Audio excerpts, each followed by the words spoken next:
스마일 힐링순 복을 싣고 여러분 찾아갑니다. 오늘 성공신화 11번째 하나님을 아버지라 부르는 것을 최고의 특권으로 알고 살아가는 한 사람을 소개합니다. 이분은 학창시절 때 불교 회장을 10년이나 했고 외할머니는 절을 3개나 지으신 무속신앙인이며 집안에 예수 믿는 사람은 한 사람도 없었던 경주 최씨 집안에서 태어나 자랐던 사람입니다. 그가 누군지 한번 맞춰보시겠어요? 첫째, 그는 국민 MC로서 90년대에 한 달 수입이 1억이나 되었던 사람입니다. 와, 제가 왜 돈 얘기를 먼저 하는지, 아이고 돈을 사랑하나 봐요. 회개하는 마음으로 진행해야 되겠습니다. 디모데전서 6장 10절 이하에 돈을 사랑함이 1만 악의 뿌리가 된다고 했는데, 두 번째는 송혜시 전에 1년 8개월 동안 전국 노래자랑 사회를 보았던 사람입니다. 셋째는 SBS 창사 멤버로 김창숙 씨와 생방송 행복찾기를 10년 동안 진행한 사람입니다. 네 번째는 본가나 처가나 외가나 모두 불교 집안에 예수 믿는 사람은 한 명도 없었던 사람입니다. 다섯 번째는 학창시절 내내 불교 회장을 하면서 제등 행렬할 때 동대문에서 시청 앞까지 한 번도 안 빠지고 10년 동안 끝까지 참석했던 그런 사람입니다. 여섯 번째는 광주에서 3개월 파견 근무하는 중에 지금의 아내를 만나 달콤한 첫사랑에 빠져 결혼한 사람입니다. 일곱 번째, 35년 동안 아들만 있고 딸이 한 명도 없었던 경주 최씨 집안의 한 사람입니다. 여덟 번째, 36년 만에 집안에서 딸을 낳았을 때 그 아버지가 만세 삼창을 외치며 우리도 딸이 있다고 외쳤답니다. 아홉 번째, 그의 딸이 교통사고로 죽었지만 살아난 하나님을 경험한 아주 특별한 사람입니다. 열 번째, 딸을 통해 하나님 앞에 온전히 돌아와서 온 집안이 예수 믿게 된 복을 받은 사람입니다. 11번째, 살아계신 하나님을 경험한 후 주는 그리스도시요 살아계신 하나님이라고 고백하며 간증 다니는 사람입니다. 12번째, 현재 CT에서 내가 매일 기쁘게 진행하는 사회자입니다. 네, 이 정도면 다 알만한 분이신데 이분은 바로 현재 CTS 방송국 내가 매일 기쁘게 진행하는 최성규 집사입니다.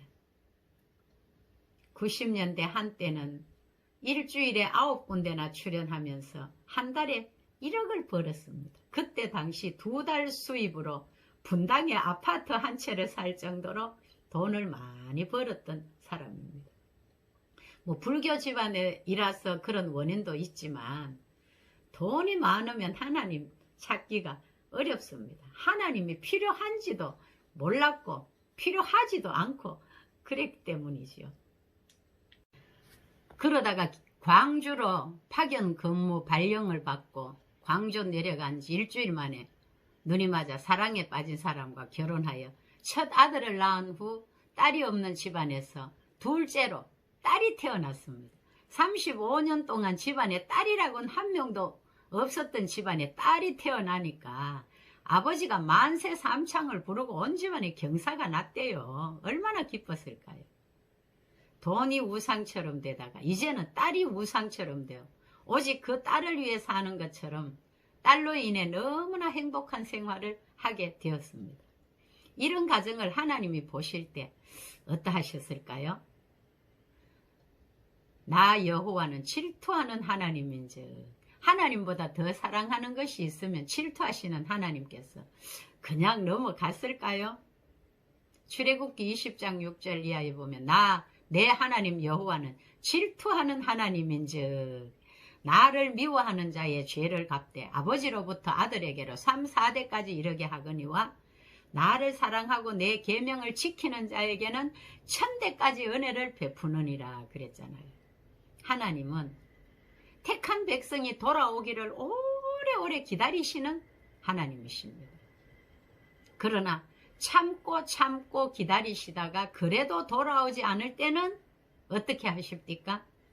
징계가 없으면 사생자요 버리운 자식이 된다고 성경은 말하고 있지요. 히브리서 12장 5절 이하에 내 아들아 주의 징계하심을 경히 여기지 말며 그에게 꾸지람을 받을 때에 낙심하지 마라. 주께서 그 사랑하시는 자를 징계하시고 그가 받아들이시는 아들마다 채찍질 하심이라. 너희가 참으면 징계를 받기 위함이라. 징계는 다 받는 것이거늘 너희에게 없으면 사생자요 친아들이 아니니라. 하나님의 징계가 없으면 사생자가 됩니다. 하나님은 오래오래 참으시고 기다려주시지만 끝까지 참으시는 하나님은 아니십니다. 기다리다 그래도 안 돌아올 때는 버리지 않으십니다. 징계의 채찍을 통해서라도 돌아오게 하시는 하나님을 볼 수 있습니다. 이것 또한 하나님의 사랑의 한 방법이기도 합니다.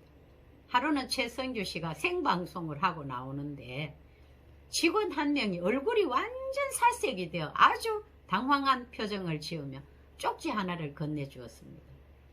딸이 교통사고로 위독하여 병원 응급실에 있다는 그런 통보였습니다. 10분이면 가는 거리에 그 당시 지하철 공사로 정체가 되어서 1시간이 걸렸는데 그 시간 안에 누구를 찾았을까요? 그동안 불교 회장으로서 또 제등 행렬에 10년 동안 모범적으로 참가했던 그런 자라면 석가모니를 찾든지 부처님을 찾아야 되지 않나요? 왜 우리 하나님을 그때 찾았을까요? 세상에 하나님 아버지를 자기도 모르게 입에서 하나님 아버지를 찾으면서 하나님 내 딸 살려주세요. 한 번만 살려주시면 하나님 시키는 거 뭐라도 다 하겠습니다. 미친 사람처럼 절규하며 그 정체된 차 안에서 하나님을 찾아 부르짖고 간절히 회개하며 기도했답니다. 이때의 사건을 그 당시 옥하는 목사님께서는 한 방에 끝냈구먼 그렇게 말씀하셨대요. 그 의미는 그 순간에 하나님을 인격적으로 만나게 되었고 사울이 다메섹 도상에서 예수님을 만나 단번에 회개하고 변했듯이 그 순간에 자기 부인이 되고 모든 주권을 하나님께 드리는 그런 순간이 되었다는 것이겠지요. 병원에 도착하니 하얀 천이 덮여 있고 다른 이미 죽어 있었습니다. 동네 이삿짐 센터 차가 그 트럭이 좁은 골목이라서 후진으로 들어가다가 모래놀이를 하고 있는 3살짜리 아이가 뒤에 있는 것을 발견하지 못한 채 뭐가 툭 걸리니까 차가 다시 앞으로 나갔다가 다시 후진하며 2번을 아이를 깔고 지났으니 상상이 갑니다. 참 기가 찬 사건이죠. 아이는 그 자리에서 즉사하여 병원으로 옮겨지게 되었고 아이 아빠에게 연락을 한 것입니다. 생방송이 진행 중이라서 직원이 바로 전달을 못하고 방송 끝나기를 기다리다가 사색이 되어 그렇게 전한 것이었습니다. 그 죽은 아이를 보면서 아빠가 아이의 죽음을 인정할 수가 없었습니다. 그 3살짜리 아이를 아빠 품에 꼭 안고서는 혜원아 미안하다. 아빠가 지켜주지 못해 미안해. 혜원아 이제 집에 가자. 아빠가 왔으니까 이제 괜찮아. 넋 빠진 사람처럼 그 죽은 아이를 안고 병원 복도를 다니면서 근 1시간을 아이에게 말을 하면서 죽음을 포기할 수 없었습니다. 그런데 기적이 일어났습니다.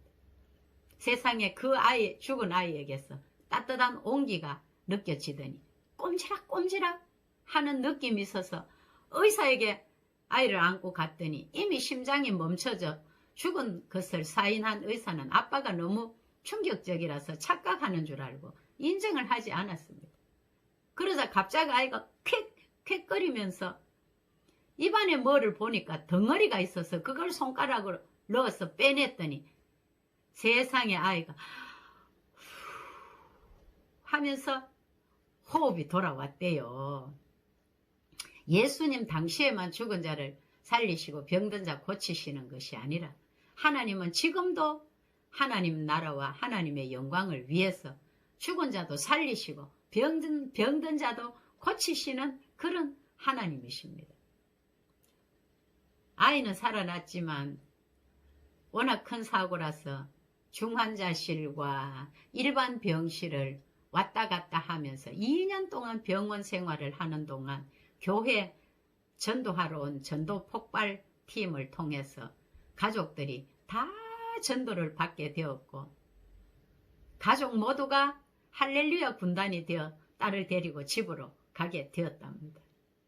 이 최성규 집사 부인도 지금은 권사가 되어 교회를 잘 섬기고 있고 죽었다가 살아난 딸은 어느 항공회사의 승무원이 되었습니다.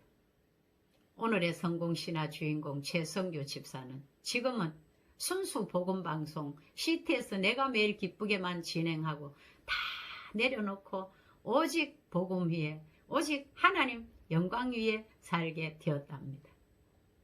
하나님의 때에 하나님의 방법으로 하나님의 백성을 찾아주시는 하나님을 볼 수 있습니다. 사람들이요 징계를 받지 않고 스스로 뉘우치고 하나님을 찾을 수만 있다면 얼마나 좋겠습니까? 그러므로 우리는 때를 얻든지 못 얻든지 먼저 믿는 우리는 항상 전도와 기도에 힘쓰며 택한 백성들을 하나님 앞으로 인도해야 하겠습니다. 하나님은 모든 사람이 구원을 받으며 진리를 아는데 이르기를 원하십니다.